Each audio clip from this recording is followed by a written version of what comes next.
ನಿಂತ್ಕೊಳ್ರಿ ಅಧ್ಯಕ್ಷ ನೀವು.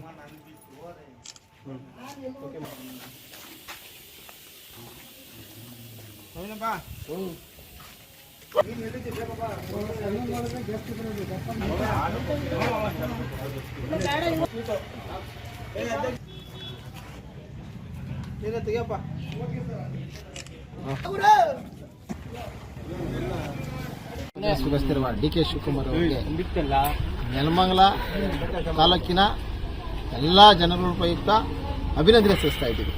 ತದನಂತರ ಮಾನ್ಯ ಶಾಸಕರಾದ ಎನ್ ಶ್ರೀನಿವಾಸರವರು ಈ ದಿನ ಅವರು ಸಿಹಿ ಹಂಚಬೇಕು ನೆಲಮಂಗಲ ತಾಲೂಕಿಗೆ. ಉದ್ದೇಶ ಏನಂದರೆ ಡಿ.ಕೆ. ಶಿವಕುಮಾರ್ ಅವರು 45 ವರ್ಷಗಳಿಂದ ಪಕ್ಷಕ್ಕಾಗಿ ಶ್ರಮ ಪಟ್ಟವರೇ. ಆ ಶ್ರಮದಿಂದ ಇವತ್ತು ಪ್ರತಿಫಲ ಸಿಕ್ಕಿದೆ. ಈ ಸ್ವೀಟ್ ಹಂಚಬೇಕಾದ್ರೆ ಪ್ರತಿಯೊಂದೂ ಯಾವುದು ಪಕ್ಷಾತೀತವಾಗಿ ನೋಡಬೇಕು, ಜಾತ್ಯತೀತವಾಗಿ ನೋಡಬೇಕು. ಪ್ರತಿಯೊಂದು ಪಕ್ಷ, ಯಾವುದೇ ಪಕ್ಷ ಆಗಲಿ, ಅವ್ರನ್ನ ತಾವು ಸ್ವೀಟ್ ಪ್ರತಿಯೊಬ್ಬರು ಕೊಡಬೇಕು. ಇದು ರಾಜಕೀಯ ಉದ್ದೇಶ ಮಾಡೋಕ್ಕೆ ಹೋಗಬಾರ್ದು. ಡಿ.ಕೆ. ಶಿವಕುಮಾರ್ ಸಿಎಂ ಆಗ್ತಾ ಇದ್ದಾರೆ. ಪ್ರತಿಯೊಬ್ಬರು ಸಮಾಜಕ್ಕೆ, ಪ್ರತಿಯೊಬ್ಬರು ಇಡೀ ಕರ್ನಾಟಕಕ್ಕೆ ಒಳ್ಳೆ ಡೆವಲಪ್ಮೆಂಟ್ ಮಾಡಬೇಕು ಅಂತ ಬಂದಿರೋಂಥ ವ್ಯಕ್ತಿ.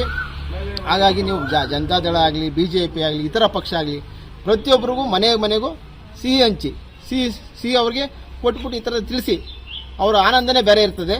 ಇದನ್ನಾಗಿ ದಯವಿಟ್ಟು ನೀವು ಮಾಡಬೇಕು ಅಂತ ಹೇಳಿದ್ರೆ ಅದನ್ನೇ ನಾವು ಗಮನದಲ್ಲಿ ಇಟ್ಕೊಂಡು ನಾವು ಯಾವುದೇ ಪಕ್ಷಾತೀತವಾಗಿ ಪ್ರತಿಯೊಂದು ಪಕ್ಷಕ್ಕೂ, ಪ್ರತಿಯೊಂದು ಸಮಾಜಕ್ಕೂ, ಮನೆಗೂ ಸಹ ನಾವು ಸ್ಪೀಡ್ಸ್ ಇರ್ತಿದ್ದೀವಿ. ಬಾಡಿಗೆ ಮನೆ ಆಗಲಿ, ಸ್ವಂತ ಮನೆ ಆಗಲಿ, ಎಲ್ಲ ತುಂಬ ಖುಷಿ ಆಗ್ತಾವ್ರೆ. ಒಳ್ಳೇದಾಗ್ಲಣ ಅಂತವ್ರೆ. ಇದರಿಂದ ನಮ್ಮ ಶಾಸಕರಿಗೂ ಸಹ, ನಮಗೂ ಸಹ ಭಾರಿ ಆನಂದ ಆಯಿತು. ಮನೆ ತಲುಪ್ತು.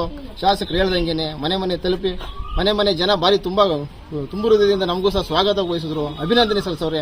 ಇದು ಭಾರಿ ಖುಷಿ ಪಡುವಂಥ ವಿಚಾರ. ಮುಂದಿನ ದಿನಗಳಲ್ಲಿ ಶಾಸಕರು ಅತಿ ಹೆಚ್ಚು ಕೆಲಸ ಮಾಡ್ತೀನಿ, ಅಭಿವೃದ್ಧಿ ತರ್ತೀನಿ ಅಂತ ಹೇಳಿದ್ದಾರೆ. ಅದೇ ರೀತಿ ಮುಂದಿನ ದಿನಗಳಲ್ಲಿ ಅತ್ಯಧಿಕ ಅಭಿವೃದ್ಧಿ ಆಗುತ್ತೆ ಅಂದ್ಬಿಟ್ಟು ನಮಗೆ ತುಂಬ ನಂಬಿಕೆ ಇದೆ. ಈ ಜನನೂ ಸಹ ಅಷ್ಟೇ ಖುಷಿ ಪಟ್ಟವ್ರೆ. ಇದು ಈ ದಿನ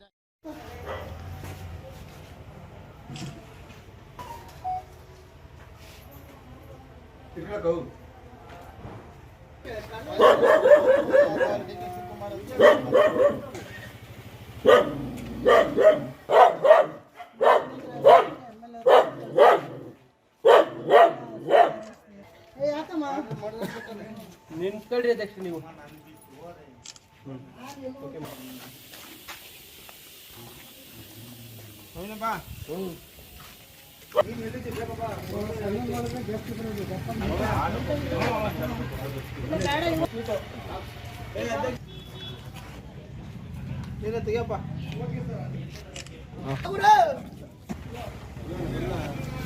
ಹಂಚೋದಕ್ಕೆ ಸಂಭ್ರಮ ಏನಪ್ಪಾ ಅಂದರೆ, ಕಾಂಗ್ರೆಸ್ನ ಕಟ್ಟಾಳು ಶ್ರೀ ಡಿ.ಕೆ. ಶಿವಕುಮಾರ್ ಅವರು ಇವತ್ತು 25ನೇ ಮುಖ್ಯಮಂತ್ರಿಗಳಾಗಿ ರಾಜ್ಯದಲ್ಲಿ ಪ್ರಮಾಣ ವಚನವನ್ನು 4 ಗಂಟೆಗೆ ಪ್ರಮಾಣ ವಚನ ಸ್ವೀಕಾರ ಮಾಡ್ತಾ ಇದ್ದಾರೆ. ಆ ಸಂತೋಷಕ್ಕೋಸ್ಕರ ನಮ್ಮ ಜನಪ್ರಿಯ ಶಾಸಕರಾದಂಥ ಎನ್ ಶ್ರೀನಿವಾಸ್ ಅವರು ಎಲ್ಲ ಇಡೀ ಕ್ಷೇತ್ರಕ್ಕೆ ಸುಮಾರು 10 ಲಕ್ಷದವರೆಗೂ ಲಾಡುಗಳನ್ನ ಮನೆಗಳಿಗೆ ಕಳಿಸ್ತಾ ಇದ್ದಾರೆ. ಎಲ್ಲ ನಮ್ಮ ಮತದಾರರು ಈ ಸಿಹಿಯನ್ನು ತಿಂದು ಶುಭ ಹಾರೈಸಬೇಕು ಮಾನ್ಯ ಮುಖ್ಯಮಂತ್ರಿಗಳಿಗೆ ಅಂತ ಹೇಳಿ ಅವರು ಸಿಹಿಯನ್ನು ಕಳಿಸಿದ್ದಾರೆ. ನಾವೆಲ್ಲ ಕೂಡ ನಮ್ಮ ಮಾಡೋರೆಲ್ಲ ಸೇರಿ ಸಿಹಿಯನ್ನು ಹಂಚ್ತಾ ಇದ್ದೀವಿ. ಆಗ್ತದೆ ಇತಿಹಾಸದಲ್ಲಿ ಇದೇ ಪ್ರಥಮ. ನಮ್ಮ ಕ್ಷೇತ್ರದಲ್ಲಿ ನಮ್ಮ ಶಾಸಕರು ಬಂದ ಮೇಲೆ ಅವರು ಬೂತ್ ಮಟ್ಟದಲ್ಲಿ ಏನು ಮೆಂಬರ್ಶಿಪ್ ಮಾಡಿದ್ರು, ಅಲ್ಲಿಂದ ಮಠಗಳಿಗೆ ಡೆವಲಪ್ಮೆಂಟ್ ಇರ್ಬೋದು, ಸ್ಕೂಲ್ ಇರ್ಬೋದು, ಸ್ಪೋರ್ಟ್ಸ್ ಇರ್ಬೋದು, ಪ್ರತಿಯೊಂದು ಕ್ಷೇತ್ರ ಅಭಿವೃದ್ಧಿ ಇರ್ಬೋದು, ಎಲ್ಲ ಕೆಲಸದಲ್ಲಿ ನಂಬರ್ 1 ಇಡೀ ಇತಿಹಾಸದಲ್ಲೇ ಹೆಸರು ಇಲ್ಲ. ಅವ್ರದ್ದು ಹೆಸರು ಶಾಶ್ವತವಾಗಿ ನಿಲ್ತದೆ.